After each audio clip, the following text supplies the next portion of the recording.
जी, हमको पूरा विश्वास था कि मतलब हमारा किसी भी सब्जेक्ट में हम पूरा करके आए थे, और जो सोशल साइंस है और जो इंग्लिश का मार्क्स मिला है वो उससे हम संतुष्ट नहीं हैं। नमस्कार, स्वागत है आपका देहाती क्रिएटर पे। मैं मुकेश यादव।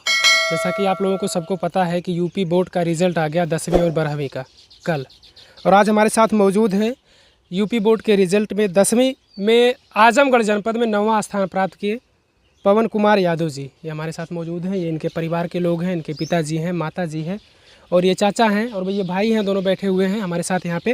अभी इनसे कुछ बातचीत होगी, क्योंकि कहीं ना कहीं जो इनको टोटल इनका मार्क्स है, कितना मार्क्स है आपका टोटल?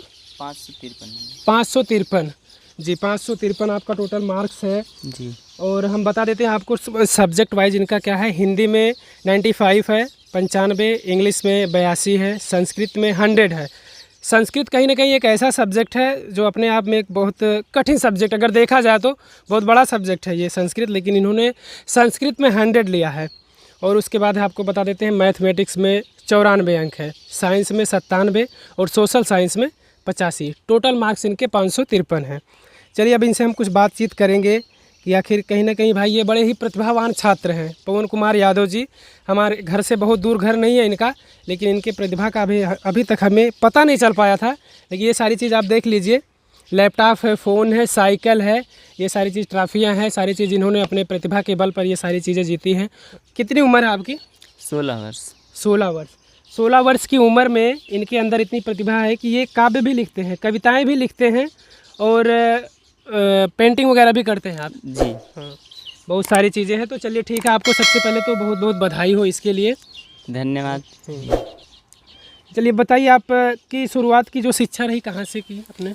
हमारी शुरुआती शिक्षा जो है ओम इंटरनेट जी बिल्कुल, डरिए मत, आप बताइए कहाँ से, मतलब जैसे 8वीं कहाँ से किया आपने, 6वीं 7वीं 8वीं कहाँ से किया? सरकारी स्कूल से आपने पढ़ा जो बचपन में आप प्राइमरी स्कूल में पढ़ा? जी नहीं, हम प्राइमरी स्कूल से नहीं किया। अच्छा, प्राइवेट स्कूलों में आपने पढ़ा। चलिए ठीक है, कोई बात नहीं। ये बताइए, आप 10वीं का कॉलेज कहाँ से, आपने 10वीं कहाँ से कर रहे हैं? महर्षि अरविंद पब्लिक स्कूल, खरसान कला, दीदारगंज, आजमगढ़ से। खरसान कला, दीदारगंज, आजमगढ़ से। अच्छा ठीक है। ये बताइए, आप भाई ये बता रहे थे आपके भाई साहब कि आप इससे ज़्यादा नंबर किए थे, आपको उससे कम नंबर मिला। जी, हमको पूरा विश्वास था कि मतलब हमारा किसी भी सब्जेक्ट में हम पूरा करके आए थे, और जो सोशल साइंस है और जो इंग्लिश का मार्क्स मिला है वो उससे हम संतुष्ट नहीं हैं, और कॉपी रीचेक करने के लिए भी हम ऑनलाइन किए हैं। अच्छा, और एप्लीकेशन दे दिया आपने रीचेक के लिए? जी। और हमको मतलब उम्मीद था कि हमारा 95% से ऊपर ही रहेगा, लेकिन अब चलिए कहीं ना कहीं अगर बोर्ड के द्वारा ऐसी कोई लापरवाही हुई हो तो हम कॉलेज के जो प्रबंधक हैं उनसे भी हम रिक्वेस्ट करेंगे कि भाई इनकी काफ़ी जो है वो रीचेक होना चाहिए, जिससे कि इनको संतुष्टि मिलने चाहिए। ये कह रहे हैं इनके मुताबिक कि 95%, इनको पूरी उम्मीद थी कि 95% इनका रिजल्ट आएगा, लेकिन कहीं ना कहीं अब कमियां हुई होंगी तो काफ़ी, ये तो रीचेक होने के बाद पता चल जाएगा। और भी परिवार के लोग हैं, उनसे सारे लोग से हम बात करेंगे। और जी देखिए, ये हैं उनके पिताजी। जी चाचा जी, तो सबसे पहले आप तो इनको भाई आप भी बधाई के पात्र हैं। और एक चीज़ हम बता दें कि ये मिडिल क्लास फैमिली है। चाचा जी जो हैं ये साइकिल बनाते हैं, क्यों चाचा जी? जी जी जी, साइकिल मिस्त्री हैं चाचा जी। चाचा नाम बताएं अपना आप। अंगद यादव। अच्छा, कितने सदस्य हैं आपके परिवार में, थोड़ा सा आप? हमारे सदस्य 6 बच्चे हैं, 4 लड़के, 2 बच्चियां और हम 2 परिवार। अच्छा, ठीक है, मतलब 4 लड़के हैं आपके, 2 लड़कियां हैं। हाँ, और पति पत्नी। अच्छा, मतलब आपका जो ये है जीवन चल रहा है, भरण पोषण चल रहा है, वो आप बस उसी से कर रहे हैं? वही व्यवसाय है हमारा, और खेती गृहस्थी से इसी ढंग से अपना चला रहे हैं। चलिए, बहुत बड़ी चीज़ होती है कि इतने बड़े परिवार को चलाना। एक ही मुखिया जो पूरे परिवार को चला रहे हैं और उसमें भी बच्चों को अच्छी शिक्षा दे पा रहे हैं, बहुत बड़ी चीज़ होती है। ये माता जी उनकी है। जी आइए, चलिए ठीक है, माता जी से भी उनके बात कर लेते हैं। जी माता जी, बताइए, आपका बच्चा आजमगढ़ में 9वीं स्थान लाया है, कैसा लग रहा है आपको? अच्छा लग रहा है भाई। अच्छा लग रहा है। क्या बनाना चाहती है अपने बेटों को, क्या सोचा आपने? सोचे तो बहुत कुछ है साहब, लेकिन उतना तो ना ला हो पाए। हाँ, नहीं नहीं, आपके बच्चे के अंदर टैलेंट है, बच्चा करेगा कुछ ज़रूर, ठीक है। आप लोग मनोबल मत टूटने दीजिएगा बच्चे का। नहीं जहाँ तक हिम्मत रही वहाँ तक तो ले जाओ। हाँ। चलिए बहुत अच्छी बात है। और चलिए इनसे और भी कुछ बात कर लेते हैं। बाकी आप इस सारी चीज़ें देख सकते हैं, ये ट्रॉफियाँ है, लैपटॉप। कहाँ किस प्रतियोगिता में आपको ये लैपटॉप मिला हुआ है? सामान्य ज्ञान प्रतियोगिता मार्टिनगंज में हुई थी, डॉक्टर राम मनोहर लोहिया महाविद्यालय में हुआ था। तो वहाँ पर फर्स्ट प्राइज़ जो था लैपटॉप था, तो हमारा फर्स्ट रैंक था। अच्छा अच्छा। साइकिलें भी मिली हुई हैं आपको ये? जी, वो खेतासराय में पहली बार 2020 में हुआ था प्रतियोगिता, विकास कंप्यूटर एजुकेशन की तरफ से। तो वहाँ पर पहला रैंक था। और फिर ये लैपटॉप उसके बाद 1 जनवरी को मिला। फिर उसके बाद 17 फरवरी को जो है यहाँ हुब्बीगंज में एक सामान्य ज्ञान प्रतियोगिता थी, तो फिर वहाँ पर साइकिल प्राप्त हुआ। फिर यहाँ पर 7 मई को यहाँ आदममऊ में हमारा मतलब सामान्य ज्ञान प्रतियोगिता में पहला रैंक था, तो वहाँ पर टैबलेट प्राप्त हुआ। चलिए बहुत अच्छी बात है। इतने प्रतिभावान हैं ये पवन कुमार यादव जी। इनकी उम्र मात्र 16 वर्ष। आप बैठ जाइए, और भी चीज़ें हम आपको दिखाएंगे। ये देखिए जो लेकर बैठे हुए हैं, ये इतनी कम उम्र में सोचिए कविताएं लिख रहे हैं। बहुत बड़ी चीज़ होती है इतने कम उम्र में, जिनको शब्दों का अर्थ ना पता हो। लेकिन ये आप थोड़ा सा दिखाइए हमको, हम इनकी कविताएं देखेंगे और आपको बहुत सारी चीज़ें दिखाएंगे इनकी। हाँ चलिए थोड़ा सा कोई और पेज खोलिए। ये रुकिए, अतीत की रातें। ये थोड़ा सा देखिए, कहाँ गया वह तमी कलाधर, ले अधरों की मादक मुस्कानें, भर राय बेबस गालों पर बिछता था लेकर नौताने। इसका थोड़ा सा हमको आप अर्थ बताइए, तभी पता चल पाएगा कि भाई आपने अगर कविताएं लिखते हैं तो उनका अर्थ पता होना चाहिए।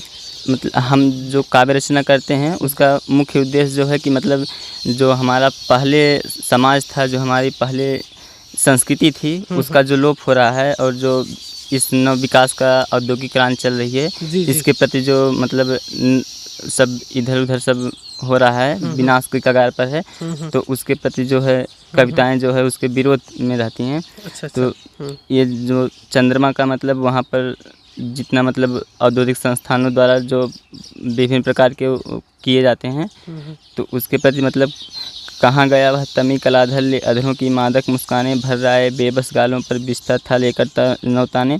जब हम पहले का जो हमारा समाज था, जब वो बल्ब की खोज नहीं हुई थी, उसके पहले का जो समाज था वो किस प्रकार चांदनी रातों में अपने आप को प्रफुल्लित महसूस करता था, और उस समय का चंद्रमा का मतलब क्या उसका रहता था कि उसका महत्व क्या था, उसकी वही समझाने पर यही पर ध्यान दिया गया। चलिए ठीक है। अतीत की रातें ये कविता की जो है वो शीर्षक है, और प्रकृति पराग।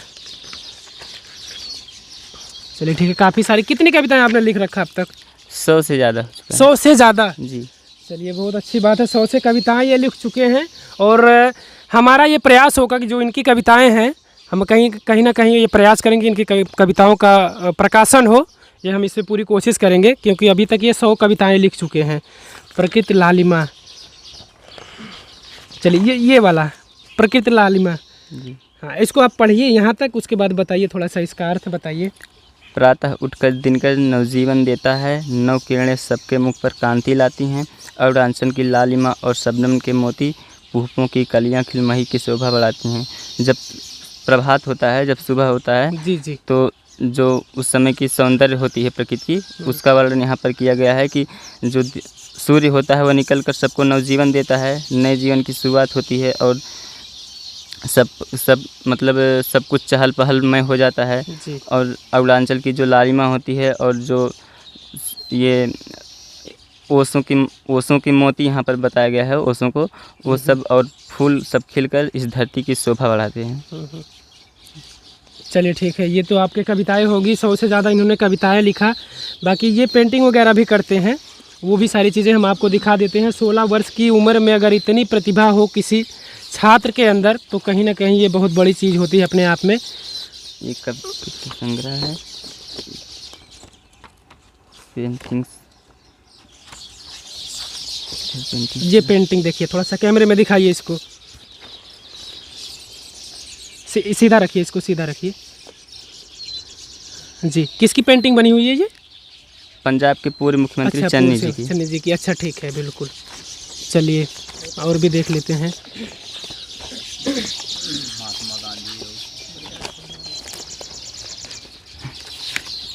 ये देखिए अखिलेश यादव जी हैं ना? जी जी, समाजवादी पार्टी के देख लीजिए, ये अखिलेश यादव जी हैं, पूर्व सीएम उत्तर प्रदेश। और ये देख लीजिए, ये है विराट कोहली जी, जो इंडिया के क्रिकेट के कैप्टन रह चुके हैं और अभी भी भाई रहते हैं भी। ये किन की तस्वीर है? ये किसी एक्टर की तस्वीर है। अच्छा अच्छा अच्छा, साउथ का एक्टर है कोई। चलिए ठीक है, साउथ के एक्टर को तो वैसे भी कम पहचाना जाता, लेकिन फिर भी आपने अगर चित्रण किया तो जानना चाहिए ना कि किन की तस्वीर है वो। बस इतनी सारी हैं। जी अच्छा, और भी पेंटिंग वगैरह भी है? जी पेंट से भी है।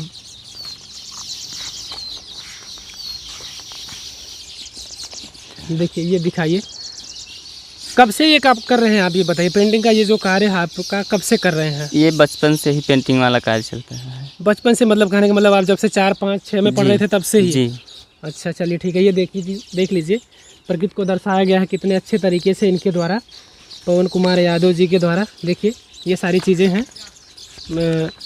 देखिए चलिए ठीक है, आप ये बताइए हमको, आप कई सारी चीज़ों में एक तरह से हिस्सा दे रहे हैं, पेंटिंग में भी आप काव्य रचनाएं कर रहे हैं, और आप वैसे भी अपना सब्जेक्ट लेकर भी सारे सब विषयों को भी लेकर आप पढ़ाई कर रहे हैं। क्या मकसद है आपका, क्या लक्ष्य है? हमारा लक्ष्य यही है, मतलब जो इस समय लक्ष्य यही था कि सब विषयों को साथ लेकर चलें। आगे का जो लक्ष्य है वो सिविल सर्विस में जाना है। अच्छा, सिविल सर्विस में जाना है, इन सब सारी चीज़ों को साथ लेकर जी हैं? जी। क्यों, ऐसा क्यों नहीं आप सोचते कि इसी क्षेत्र में हम जाएं? अगर आप काव्य रचनाएं कर रहे हैं तो आप उसी क्षेत्र में भी जा सकते हैं। ऐसी मतलब उत्कंठा रहती है कि कोई भी क्षेत्र अछूता ना रहे। अच्छा अच्छा, जी मतलब कोई भी क्षेत्र अछूता ना रहे, सबको लेकर आप करेंगे। आप यूपीएससी करेंगे, सिविल सर्विस? जी हैं? जी। चलिए बहुत अच्छी बात है। अगर आपका ये लक्ष्य है तो हम चाहते हैं, आपके उज्जवल भविष्य की कामना करते हैं कि आप यूपीएससी क्रैक करें। आपका सपना अगर हो आईएएस आईपीएस बनने का, तो वो चीज़ आपको प्राप्त हो, वो चीज़ मिले आपको। हौसला हम देते हैं, और कोई भी ज़रूरत हो कभी आप हमको याद करिएगा, ठीक है? हम भी जहाँ तक हो सकेगा हम आपकी सारी चीज़ मदद करेंगे। चाचा जी आप भी नर्वस मत होइएगा, ठीक है? बिल्कुल कोई ज़रूरत नहीं है, और इनको भी आप नर्वस मत होने दीजिएगा, क्योंकि आपके बच्चे में जो प्रतिभा है, 16 वर्ष की उम्र में इतनी सारी प्रतिभाएं हैं। अगर बच्चा कविताएं लिख रहा है तो बहुत बड़ी चीज़ होती है। और हम चाहते हैं कि जो भी वीडियो देखे, अगर कोई भी ऐसा छात्र हो, कोई भी ऐसा पर्सन हो जो भाई जिनके अंदर इतनी सारी प्रतिभाएं हो, कोई भी प्रतिभा हो, किसी भी प्रकार की प्रतिभा हो, उनसे हम मिलेंगे। जिससे कि भाई हम चाहते हैं कि, क्योंकि जो भी प्रतिभाएं होती हैं वो वहीं तक सीमित रह जाती हैं, जब लोग जानते नहीं उनके बारे में, लोगों तक पहुंच नहीं पाती। लेकिन हम चाहते हैं कि हमारे जरिए लोगों तक पहुँचे, जिससे कि अगर उनके अंदर जो प्रतिभा है वो लोगों तक पहुँचे, जिससे कि उनको भी मौका मिल सके। वीडियो देखकर आप लोग कमेंट ज़रूर करिएगा। जय हिंद।